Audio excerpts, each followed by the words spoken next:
Tu m'aurais dit il y a 2 ans que ma mère allait avoir le cancer, jamais j'aurais pu penser ça. C'est qui la personne la plus inspirante dans ta vie? Alors, ça serait probablement ma mère. Ça paraît peut-être pas, mais ma mère a eu le cancer du côlon, il y a environ 1 an et demi, je vous dirais. Maintenant, elle va mieux, mais ça a été un gros passage dans notre famille. Je pensais pas jamais que ma mère allait avoir ça. Tu m'aurais dit il y a 2 ans que ma mère allait avoir le cancer, jamais j'aurais pu penser ça. Surtout pas qu'elle avait le stage 3, donc elle était quasiment en stage terminal et on pensait jamais qu'elle allait survivre. Mais contrairement à toute attente, elle a réussi. Elle a fait tous ses traitements. Ça a été très difficile, très émotif.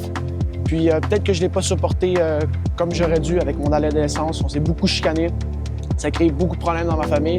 Mais maintenant que tout va bien, je pense que ça m'a appris une leçon. Que le monde qu'on aime ne sont pas éternels, donc il faut en prendre soin. Et puis, on a une seule vie, donc il faut bien la vivre. Donc c'est peut-être moi le prochain, mais au moins je saurais que j'aurais une seule vie et que je l'ai vécu comme il fallait. Est-ce que tu aurais un conseil à donner aux gens qui passent à travers ça? Honnêtement, restez groupés en famille. Écoutez votre mère, puis essayez de l'aider le plus possible parce que c'est une passe difficile. Donc faites des petites attentions, que ça soit juste un câlin, la supporter, aller à ses rendez-vous, à l'hôpital quand on en a besoin. Moi, juste lui dire que vous êtes là pour elle, peu importe. Je pense que c'est ça qui est important. C'est pas nécessairement quelque chose de gros, mais juste être présent puis s'assurer qu'elle ait votre support.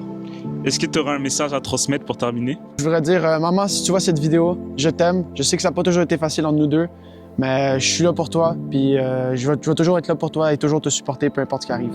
Donc, merci, je t'aime. Parfait. Comment tu t'appelles? Félix Perrault. Merci beaucoup, Félix. Avec plaisir.